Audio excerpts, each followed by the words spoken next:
Price the Lord. Good news, ಶುಭ ವಾರ್ತೆಗೆ ನಿಮ್ಮೆಲ್ಲರನ್ನು ಕೂಡ ಈ ಮುಂಚಾನೆ ಸಮಯದಲ್ಲಿ ಸ್ವಾಗತಿಸುವವನಾಗಿದ್ದೇನೆ.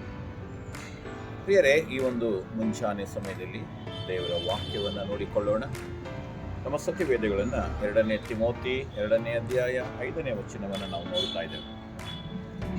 ಯಾವನಾದರೂ ರಂಗಸ್ಥಳದಲ್ಲಿ ಎದುರುಗಾಳಿಗಳೊಡನೆ ಹೋರಾಡುವಾಗ ನಿಯಮದ ಪ್ರಕಾರ ಹೋರಾಡದಿದ್ದರೆ ಅವನಿಗೆ ಜಯಮಾಲೆಯು ದೊರಕುವುದಿಲ್ಲ ಎಂಬುದಾಗಿ. ಪ್ರಿಯರೇ, ಪ್ರತಿಯೊಂದು ಸ್ಪರ್ಧೆಯಲ್ಲೂ ಕೂಡ ಒಂದು ನಿಯಮ ಇರುವಂಥದ್ದಾಗಿದೆ. ಅದೇ ರೀತಿಯಲ್ಲಿ ಕ್ರಿಸ್ತಿಯ ಜೀವಿತದಲ್ಲೂ ಕೂಡ ಒಂದು ನಿಯಮ ಇದೆ. ಪ್ರಿಯರೇ, ಇವಾಗ ಕೇಳುವ ಹಾಗೆ, ಯಾವನಾದರೂ ರಂಗಸ್ಥಳದಲ್ಲಿ ಎದುರಾಳಿಗಳನ್ನೇ ಹೋರಾಡುವಾಗ ನಿಯಮದ ಪ್ರಕಾರ ಹೋರಾಡದಿದ್ದರೆ ಅವನಿಗೆ ಜಯಮಾಲೆ ದೊರೆಯುವುದಿಲ್ಲ ಎಂಬುದಾಗಿ. ಬೇರೆ ಅದೇ ರೀತಿಯಲ್ಲಿ ನಾವು ಕೂಡ ವಿಶ್ವಾಸಿಗಳು, ದೇವರ ಮಕ್ಕಳು ಎಂಬುದಾಗಿ ಎನಿಸಿಕೊಳ್ಳುವಂಥ ನಾವು ಸತ್ಯವೇದದ ಅನುಸಾರವಾಗಿ ನಾವು ಹೋರಾಡದಿದ್ದರೆ ನಮಗೆ ಜಯಮಾಲೆ ಸಿಗುವುದಿಲ್ಲ. ನಾವು ರನ್ನಿಂಗ್ ರೇಸನ್ನು ನೋಡುವುದಾದರೆ ಪ್ರತಿಯೊಬ್ಬರು ಓಡುವುದಕ್ಕೆ ಒಂದು ಲೈನನ್ನು ಹಾಕಿರ್ತಾರೆ.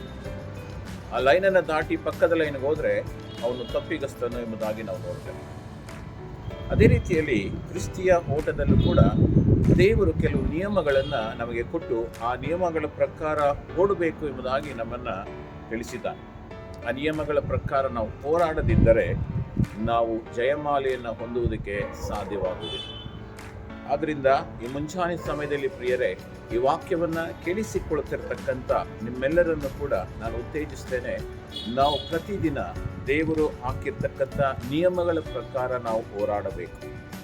ಪ್ರತಿದಿನವೂ ನಮ್ಮ ವಿರುದ್ಧವಾಗಿ ಬರುವಂಥ ವೈರಿಗಳನ್ನು ಜಯಿಸಬೇಕು, ಅವರನ್ನು ಸೋಲಿಸಬೇಕು. ಆಗ ಮಾತ್ರವೇ ನಮಗೆ ಜಯಮಾಲೆ ದೊರೆಯುವುದು ಎಂಬುದಾಗಿ ನಾವು ತಿಳಿದುಕೊಳ್ಳಬೇಕು. ಪ್ರಕಟಣೆಯಲ್ಲಿ ಹೇಳಿರುವ ಪ್ರಕಾರ, ನಾನು ಜಯ ಹೊಂದಿ ಸಿಂಹಾಸನದಲ್ಲಿ ಕುಳಿತುಕೊಂಡಿದ್ದೇನೆ ಎಂಬುದಾಗಿ. ಹಾಗೆಯೇ ಪ್ರಿಯರೇ, ನಾವು ಕೂಡ ಜಯಿಸದಿದ್ದರೆ ಆ ಸಿಂಹಾಸನವು ನಮಗೆ ಸಿಗುವುದಿಲ್ಲ. ಆದ ಕಾರಣ ನಿಮ್ಮನ್ನು ಕೇಳಿಕೊಳ್ತೇನೆ, ನಾವೆಲ್ಲರೂ ಕೂಡ ಪ್ರತಿದಿನದ ಹೋರಾಟದಲ್ಲಿ ಜಯಿಸಿ ಮುಂದೆ ಹೋಗೋಣ. ದೇವರು ತಾನೇ ಆ ಸಿಂಹಾಸನವನ್ನು ನಮಗೆಲ್ಲರಿಗೂ ಕೊಡುವುದಕ್ಕೆ ನಾವು ಸಿದ್ಧರಾಗೋಣ. ಪ್ರಾರ್ಥನೆ ಮಾಡಿಕೊಳ್ಳೋಣ. ತಂದೆಯಾದ ದೇವರೇ, ಈ ಮುಂಚಾನೆ ಸಮಯದಲ್ಲಿ ಈ ವಾಕ್ಯವನ್ನು ಕೇಳಿಸಿಕೊಳ್ತಿರತಕ್ಕಂಥ ಎಲ್ಲ ನಿನ್ನ ಮಕ್ಕಳನ್ನು ಆಶೀರ್ವದಿಸು. ಪ್ರತಿದಿನದ ಜೀವಿತದಲ್ಲಿ ಅವರ ವಿರುದ್ಧವಾಗಿ ಬರುವಂಥ ಎಲ್ಲ ಹೋರಾಟಗಳು, ಎದುರಾಳಿಗಳು, ಅಡೆತಡೆಗಳು ಎಲ್ಲವನ್ನ ಜಯಿಸಿ ಮುಂದೆ ಹೋಗುವುದಕ್ಕೆ ನಮಗೆ ಶಕ್ತಿಯನ್ನು, ಬಲವನ್ನು ಕೊಡು. ಒಂದು ದಿನ ಆ ಜೀವವೆಂಬ ಜಯಮಾಲೆಯನ್ನು ನಾವು ಹೊಂದಿಕೊಳ್ಳೋದಕ್ಕೆ ಸಹಾಯ ಮಾಡುವ ಹಾಗೆ ಕೃಪೆ ಮಾಡು. ನೀನು ಮಹಿಮೆ ಹೊಂದಿಕೊ. ಯೇಸು ನಾಮದಲ್ಲಿ ಪ್ರಾರ್ಥಿಸಿ ಬೇಡಿ ಹೊಂದಿದ್ದೇವೆ ತಂದೆಯಾದ ದೇವರೇ, amen. Praise the Lord. God bless you.